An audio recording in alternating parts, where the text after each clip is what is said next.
अब आपको खबर देंगे, डीजी रेंजर्स का स्ट्रीट क्राइम के खिलाफ रेंजर्स को सड़कों पर आने का हुक्म। तमाम विंग कमांडर्स अपनी निगरानी में स्नैप चेकिंग और पेट्रोलिंग की हिदायत करेंगे और स्ट्रीट क्राइम के खिलाफ मौसर हिकमत अमली मुरतब कर ली गई है। आला तरीन रेंजर्स ज़राए के मुताबिक आपको एक खबर दे रहे हैं, रेंजर्स इंटेलिजेंस के एहलकारों की जानिब से ATM और अवामी मकामात की निगरानी जारी है और पुलिस के साथ मिलकर स्ट्रीट क्राइम के इंसदाद पर काम करेंगे। इसी हवाले से मजीद हम बात कर लेते हैं। इस वक्त ब्यूरो चीफ कराची आरिफ महमूद साहब हमें ज्वाइन कर चुके हैं। आरिफ साहब, आगाह कीजिएगा, क्या इक़दाम उठाए जाएंगे, क्या हिदायत आई हैं?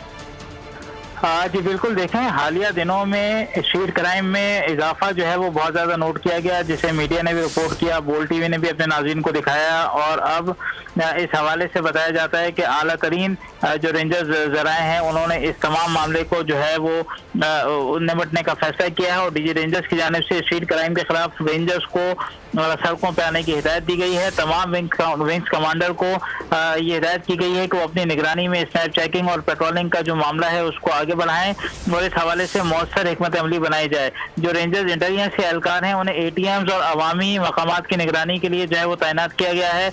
जो आला रेंजर्स ज़राए हैं उनके मुताबिक पुलिस के साथ मिलकर स्ट्रीट क्राइम के इंसदाद पर जो है वो अब मौसर तरीके से काम किया जाएगा और किसी कीमत पे कराची के शहरियों को तनहा नहीं छोड़ा जाएगा। ठीक है, शहरियों को तनहा नहीं छोड़ा जाएगा। आरिफ महमूद साहब, बहुत शुक्रिया।